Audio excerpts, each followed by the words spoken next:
Beach FM Saturday Sports Breakfast. Welcome back to Beach FM Sport with Damian, and let's talk a bit of code now. And it is a great honour of mine to welcome in our next guest. He is a former Hurricane Chief and Crusader. Once upon a time he played for the All Blacks, and then he became the New Zealand Sevens coach. Ladies and gentlemen, my big bro, Scotty Waldrom. G'day, Scott. Hey, Damian, how's it going, mate? Good, bro, good. How are you keeping during this time, mate? Yeah, not too bad. I'm still working through during this isolation with work. So I work for a honey company, so we're still going and producing the product. So work's keeping me busy, but certainly getting a bit harder when you got a home full with two kids and the wife. They're a distraction, but it hasn't been too bad, to be fair. Awesome. It's probably the most some of you rugby folk have stayed at home in a while, maybe. No, maybe. Yeah, maybe. No, definitely.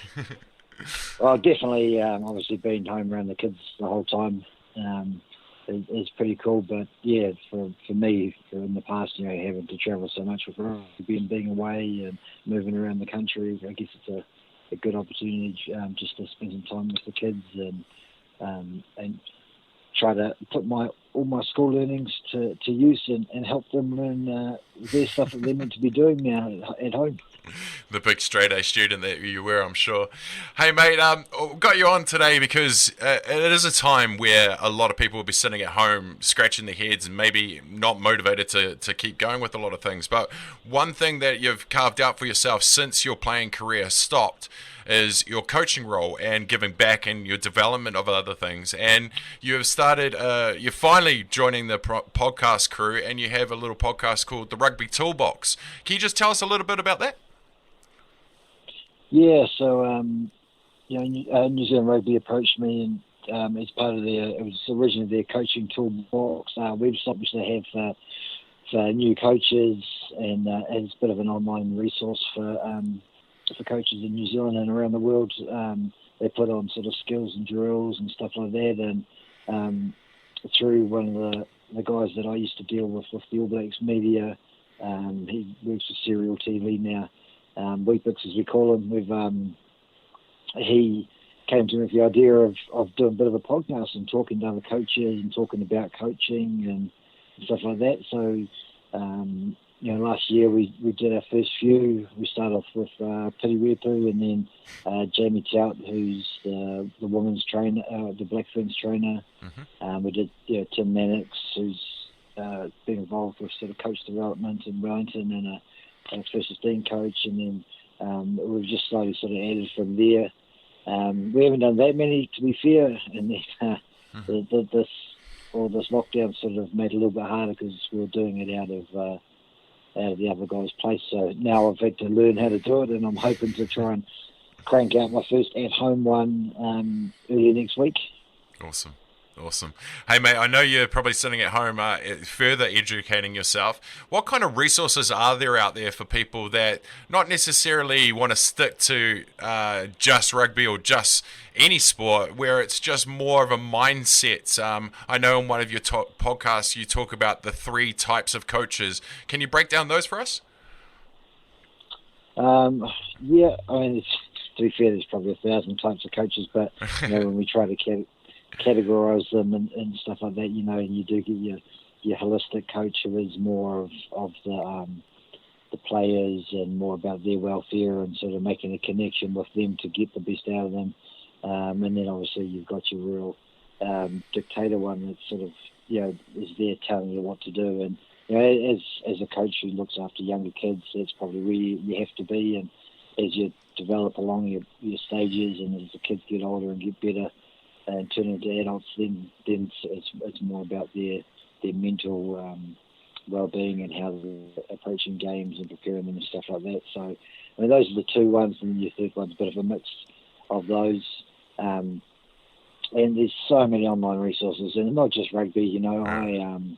I've spoken to a few different coaches along the way, and probably one of my biggest surprises when I was getting into the coaching, and when I was around the All Black coaches and just sort of learning from them. I learned that Mike Cron, the All Black forwards coach, actually gets a lot of his resources from ballet videos and actually learns a lot of the lifting, so for line-outs and stuff like that, and all about and being able to lift, to your full potential.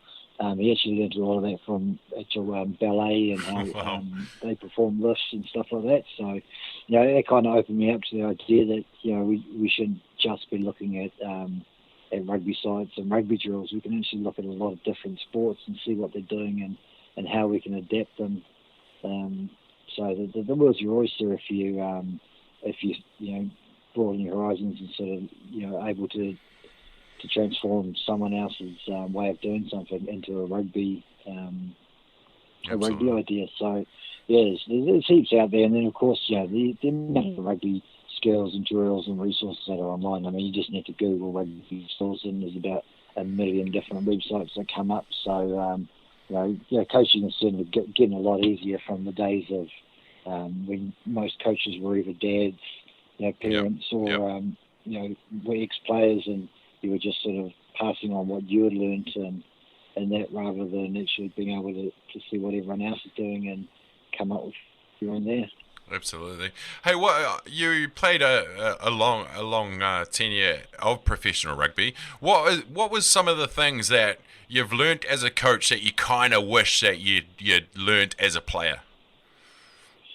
I guess probably my biggest learning as a coach was you don't know everything, and you're never perfect, and as a player, the game's always changing and developing, and different styles are coming up, are coming along. So I guess just being able to adapt and sort of being open to changing your role and changing how you do things is probably the biggest thing.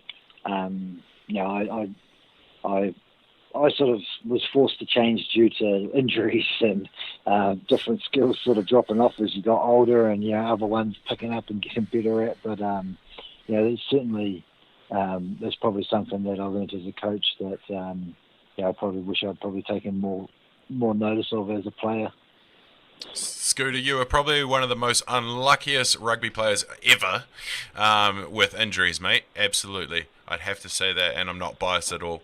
Hey, mate, what's coming up next for you? Who would you like to have on? Who are some of those coaches that you'd love to pick their brains? There's so many. What I really like about it is, and what I'm sort of trying to do with it, is that it's focused a little bit more on the newer coaches and people who've maybe been forced into coaching, and just trying to help them and give them a bit of confidence to just go out and have fun and do what they can, and not sort of necessarily get too stressed out about it. So I'm kind of trying to get a few of the ex-players that are getting into coaching. I might as well chuck in my brother on there just to keep him happy. Indeed. But probably, I think my next one, and probably the Allison brothers, they've ex-rugby players who are now making a bit of a living out of coaching, whether it's running courses in camps, or now Tamari being the new Wellington Lions coach. So they'll probably be my next ones that we're aiming to do next week, and then we'll just go from there. Awesome, mate. Awesome. Well, quick questions now. I've asked a few athletes over the last couple of weeks, who would be the worst person to be stuck in lockdown with? Go. From your career. My brother. Your brother. It'd be Medialata, because he used to snore so loud. Once I was rooming with him, and I ended up sleeping in the hallway because it was quieter than being in the room with him. Who was that? Namir Tialata. Oh, Namir Tialata, brilliant. Who would be the best one? Do you reckon he'd do all the dishes, do all the cooking, or whatever?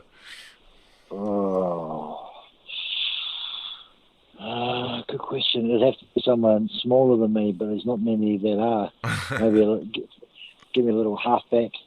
I've seen Tyson Keats, the former halfback. I've seen his bath set up at home, so maybe it might be him, because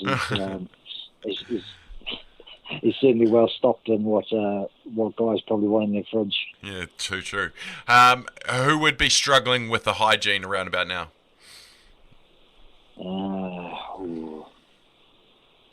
good question. I'd say Jason Eden when he had all his long hair, because the thing, he probably never washed it in his life, and if you'd be stuck in a room with him or in a house with him for coming on 4 weeks, it'd probably start stinking pretty bad. You don't earn a nickname like Pig for nothing. And lastly, mate, if before this era, who would be most likely to join TikTok? Oh, no one. Who would join that? Most likely. Not forgetting that Ross Filippo spent 3 figures on his haircut once. Yeah. Would he? Probably. I mean, Andre Taylor would be the first one to be straight into it. Probably. He'd love the camera. I'd say he's probably the first one to get on TikTok and start making videos. Awesome stuff, mate. Well, thank you for stopping by for the show this week. Always a pleasure to catch up with you, my man. Go well with the family and your bubble over the next week. Looking forward to more podcasts with the Rugby Toolbox. No worries.